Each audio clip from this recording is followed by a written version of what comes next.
Well, firstly, thank you for being here. I think I know I've worked with all of you over the years, which has been a real privilege. And I'm really looking forward to getting stuck into this panel. And I'm sure you're going to find out a bit more about their work as we hear some of the questions. So I'm going to kick off. I'm going to start with Cath and Sonia, turning to you.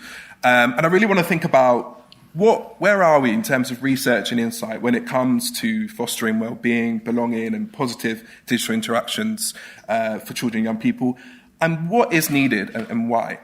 Should we start with you, Sonia? Yeah. Sure. I think the research community is having a pretty lively debate, as people have probably noticed, about what's bad. And I think we're actually making some real progress, so we might want to say something about that. But I think there's probably less compelling evidence as yet about what good really does look like, and there's a lot of contestation about that. So I think there's kind of more to be played for there about, are the benefits really showing up yet, and are they showing up in a way that is inclusive and sustainable? So there's but there is certainly a lot of discussion about, if we can move beyond screen time. I would like us to move beyond bans, to think about what really are the things we want to see online. What are the things that children themselves and young people themselves have to say that they're really benefiting from? What are they looking for? We need to hear more of those voices, so I'm very glad that you're here. And the research community is super mobilised at the moment, so I think whatever people want to talk about here could spark some new ideas. Brilliant, and I think you're right. It is lively within the academic space, isn't it? Do you get on well with everyone mostly? I get on with everybody. Yeah, else. I know you absolutely. do. So, yeah. But we have to have a space where we ask each other hard questions. Yes, we have to really think. Are the methods robust? There are some hard challenges. So we can do research on what is benefiting and what is harmful. But then, is it going to stand up in court, where sometimes it has to? Is it going to be really kind of compelling when you've got lots of competing interests in the room, and the policy's got to be robust? So, be glad that the academic community gives itself a hard time. Yeah, I agree. I've definitely felt some of that rigorous, robust challenging over the years. And Cath, what about you? What's your sort of take on it? So, as a researcher and practitioner, I would say over 27 years, the research has been quite sparse, and to reflect what Sonia said there, it is now speeding up. Certainly, I find the difficulty with the nomenclature, the definitions, the way we, to sound like an academic, operationalise what it is we're actually trying to study, what belonging looks like, what well-being looks like, and what that means for children. And unfortunately, I do find in this space at the moment, it does lack many who are in my position, who work with children, who are really bringing the children's voices to the front. So I would love to see anybody who works with children, social workers, therapists, even academics. And I know it's difficult to work with younger children because we need their voices too. We absolutely do. I agree with that. And I think, thanks for helping us sort of set that scene. I think it was really important just to think about where we're at. And I suppose building on that, I'm going to bring Katie and Maximilian in on this. As a bit of a quick fire, round, how are we defining well-being and mental health in the digital age? Katie, do you want to start off with? Yeah. I think the thing we all strive for is a healthy relationship with being online or with technology, where you feel content and secure being on the internet, and you don't feel compelled to be there. You're there because you want to be there. Thank you. Yeah. I think... Yeah, you get first. Sorry, I did say that, right. Yeah, I think digital well-being refers to kind of a social, emotional, and psychological health relating to technology use. Thank you. Okay. This is one of those really nuanced words. So I'm going to go with pretty much what it is to be human, that you matter, that you're seen, and that you have the right to play and express yourself, but also the one that's most important, which is the ability to reach out and have co-regulation when you can't self-regulate. And that's something that I find children in my practice really struggle with. Thank you. Sonia?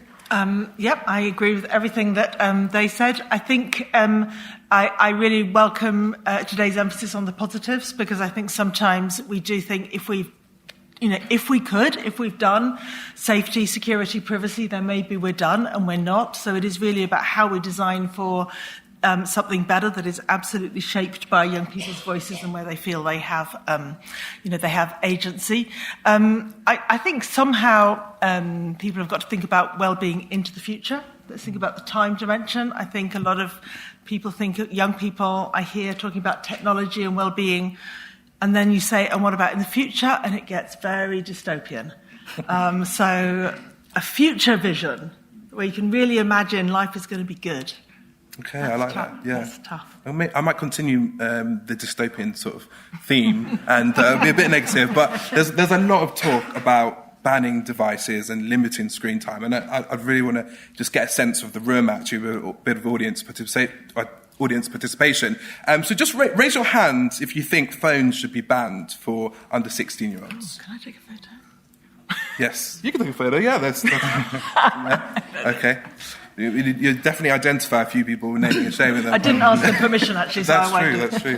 Okay, so I think we had 2 hands there, which is really interesting. What about, it was mentioned by Baroness Sharon-Shields earlier that the US Surgeon General is calling on Congress to put warning labels on social media platforms similar to the ones we find in cigarettes to protect children's mental health. Hands up if you agree with those warning labels should be applied to technology. A bit more. Interesting. Okay. Well, great. Now that's the perfect time to dive into what the panel's thoughts are on that. Who would like to kick us off? You should go. Okay. Yeah? Yeah, I think widespread bans, first of all, are not very effective.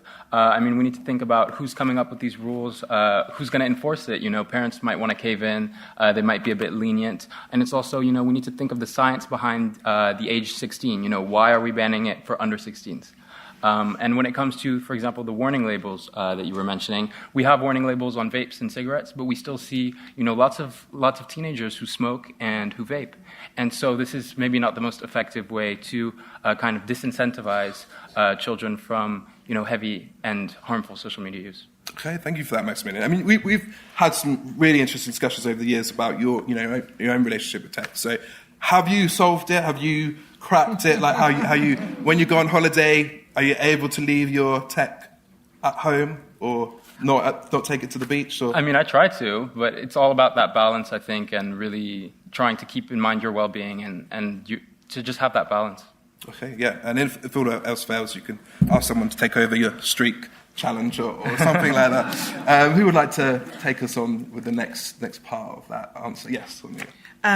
So there's something very weird about this kind of sudden moment of calling to ban everything, and sometimes it slips over from banning phones and tech to banning children, which is just something I'm listening out for. So I did actually look into whether in the last week whether those labels on cigarette packs work. And what's really interesting about the research, and the WHO and others have been kind of looking into that, is they work as part of a bigger strategy, and that bigger strategy has got to be, what did we see? We saw bans on smoking in public places, like no one here is smoking, which is, wasn't always the case, and has a really interesting parallel in the digital world where we would like to make the space more generally child-friendly and inclusive. It works along with therapeutic support and for those who want to quit smoking. So, the analogy would be we need better mental health services and greater... So it can work as part of a multi-strategy, but it isn't going to be the silver bullet. Yeah, thanks for that insight. Really pleased that you sort of went away and thought about that, and that analysis was fantastic. Who wants to go next? Cool. Katie? I think I would just say it's important to remember not all screen time is created equal. And that for gaming, as we've heard, and for play, it can have not only cognitive benefits, but also help with mood and help with mental health. So as policymakers think about this discussion, I would just ask that they consider the whole gambit of a young person's online life and not just social media. Thank you. Cath? Okay, this and this, but also the reflection on cigarettes. So cigarettes used to be something that can help and hinder. in terms of if ever you've heard anybody who smokes, they can help you relax, and they also help you concentrate. So what I hear quite often in this space is the negatives of social media, the positives of social media, gaming, etc., etc. And I think it's complex. I don't know what it is we're trying to ban, because some of it is phones, some of it is social media. What do we mean by social media? What kinds of social media? At what age? Are we looking at chronological? Are we looking at developmental? I could go on and on and on, but I would say there's enough of this that I'm talking about on social media. So I will just say it is too complicated, too difficult to implement, and I'm not entirely sure what the warning is about, because I can tell you mental health and well-being is so difficult to give an accurate description of that I don't know what we're warning against. Whereas with cigarettes and alcohol and other substances that are ingested, we can use human randomised control trials and figure out X equals Y. And I don't think we have that right now. I don't think the evidence is in. And I think it's very difficult to go either way. Thank you. Yeah, and a good plug there for your social media, because you do produce some great videos on various platforms around this topic. So thank you for that. Maximilian, now you're, I would say, sort of deeply involved in some of this with some of the companies. You are at the table, some round tables talking to them as a youth advisor. Can you tell us a bit more about your work and some of the current asks that you've got of companies in relation to this topic? Yeah, so I'm an ambassador to the Children's Commissioner, and so we really try to bring different perspectives of young people to roundtables. So we held tech roundtables with different industry to really bring our voices there. And as the Children's Commissioner, Dame Rachel D'Souza has more power, and industry is legally required to listen to her and to what we have to say.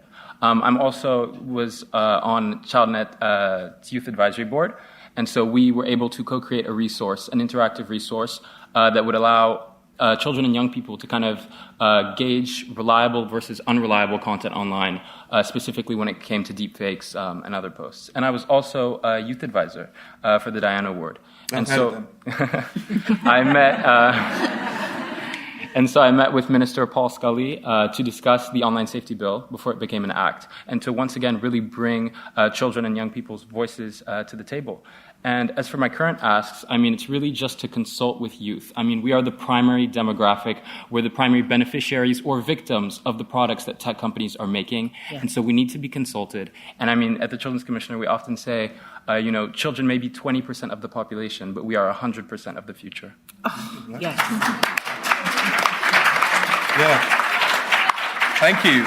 And apologies to anyone from the tech industry who's had a grilling from Maximilian or his colleagues. I've heard those roundtables have been pretty robust and rigorous, so thank you for that. And I know actually today's been a bit of an online safety day today, because you've been with some of the team earlier creating some content, and really interesting work. So I look forward to hearing a bit more about that as the panel goes on.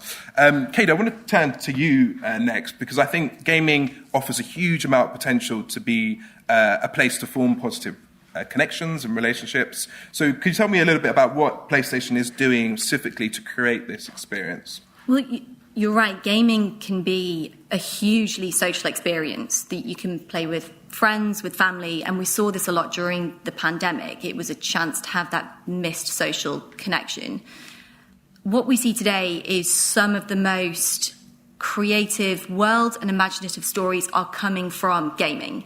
And for me as a parent, what I find particularly inspiring is that those stories are often so diverse and representative.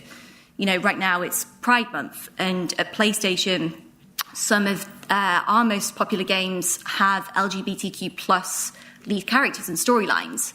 And I think it's great that you can go onto a specifically curated library and see games with amazing heroines.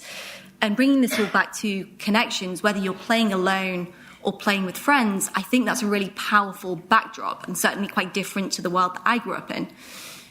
All of that has to be coupled with best-in-class safety and tools. And those tools have to be youth-centric from the start. So on PlayStation, if you take our rules for 7 to 17-year-olds, they were designed and written with kids of that age group. so that they could be right and they could be accessible from the start. It's also important for companies, I think, to be responsive to the changing ways that young people want to engage with their products. So, for example, on PlayStation, we introduced voice chat moderation because that was the way that young people typically wanted to game. And I think my final thought is that ideas about gaming are often, if you're not someone who's familiar with video games, they can be outdated. I think it's important to note that of the world's 2 billion gamers, 50% are girls. And actually, girls who play video games are 3 times more likely to go into STEM careers. So bring this all back to positive digital connections. And again, as we think about designing positive online spaces, it's important to bear in mind all of the positive consequences that can come from consciously designing something that has a child's perspective and a child's development in mind. Thank you for that. And yeah, building on some of that sort of positive good practice, I'm going to ask the panel now, any examples that you've seen within technology or platforms where actually there's been really good principles or experiences where they're getting it right and starting to make the changes needed, and then what is still needed, would you say? Who would like to start? I can. So I think a really great example of this is Be Real. I mean, they really try to promote this new kind of authenticity, this new way to interact with social media platforms. You won't find any like counts. There's less of a kind of mindless scrolling. And, you know, it's a way to engage really without that kind of fear of missing out that we can get on other social media platforms. I think another example of this, and this is not a social media app, but Duolingo, which uses some of the same principles that social media platforms do, like notifications, prizes, all these different things to make learning addictive. And so this really yielded high results for them as they were able to make learning addictive. And, you know, I myself had a 1-year streak on Duolingo. So, well, which language? Russian. Oh, okay. Brilliant. Sonia. So I think, so that was great. And I'm not going to give examples because in my experience, you identify a great game and then it changes. True, yeah. And it can be quite hazardous. But I think the features that you were identifying are absolutely the features that, you know, in our work at the Digital Future Centre, we would think of as child rights by design, as kind of promoting agency, not addiction, as dealing with safety and privacy, but also promoting imagination and sociability. As Katie said, you know, we would... It's kind of the whole range. It's like a holistic approach that one wants to see. And in thinking about, you know, what does child rights by design look like in gaming spaces or in digital spaces, there are kind of 2 kinds of tensions. And one is people see tensions among the rights. You know, we want children to be safe, but we also want them to be able to make mistakes, experiment, explore, kind of fall over. You know, that's a kind of tricky thing to navigate. And then we also want to think about what is good for children, but somehow there's got to be a business model. It's kind of got to be commercially viable. So how do you kind of balance? You know, so good to me is children's interests win over commercial interests, and some of those tensions among the rights, one finds a solution, so you don't have to have those horrible conversations about, you know, how do we trade children's data against their imagination, or how do we trade their protection against their participation? You know, the trade is already the wrong direction. Thank you. Cath, yeah. I'm just thinking the conversations that I have with some of the under-10s tend to be about. They do understand, and there was a fabulous conversation in my PhD data collection about children saying, well, you can do this and you can block and report, and what you can do is... the young children seem to know, A, the right words to use, and the processes. What I would say was part of the second part of the question was what is needed, better reporting processes, and feedback with the children so that they feel important, they feel seen, and going back to everything that I said earlier, in terms of that they matter, and when they make a report or something happens, that those reports are taken seriously and we get some feedback. I know it can be very dismissive, but certainly... And again, like Sonia said, as soon as you mention a platform and what they do, I like the idea behind the word around civility online. And, of course, Roblox have that as a particular process in which they like to put forward. But I think we're in a space where human, and sometimes we don't know what the problems are until they occur. For example, Dr. Disrespect, but we'll just quickly move over that one. Where platforms then become aware of an issue and try to do their best to manage it. And I think we are getting better. I'm speaking like I'm part of tech now, but we are getting better at doing this and recognising the problems because we are now aware of more problems. Thank you. So we're moving to the sort of last part now of the panel, and I'm really thinking about the law, the policy. We're in that age of that, really, not just here, but abroad as well, whether it's codes or various acts or bills.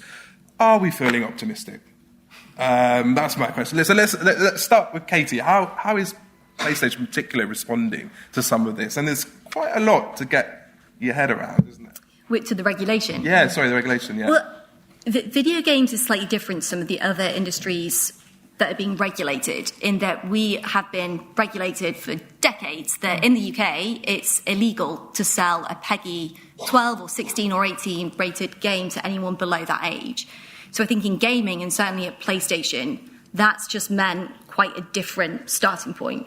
And that as our games have acquired new features and capabilities like online chat and discussion with friends, they have had to be child-focused by default, and that's meant a reporting system where a human reviews every report. And it's meant really strong parental controls where you can, if you set up an account for your child, those communication features are going to be restricted by default.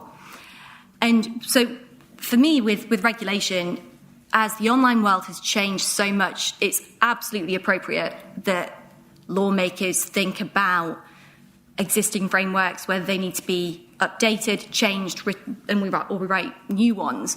But what I think has been really positive is seeing the development of new technologies and capabilities that have been spurred on by regulation. Like at PlayStation, we have worked for the past year and a half with Yoti. People in the room might be familiar with Yoti, to trial their facial age estimation technology to try and improve the accuracy of understanding the age of people using PlayStation. So as we see regulation continue to develop, I hope that it continues to spur on innovation and the development of tech to help address some of these challenges as well. Thank you. And talking about that pace and that progress, Sonia, Cath, what do you think is still missing, though? And how are you feeling optimistic? Or do you want to start, Sonia? Compliance and enforcement.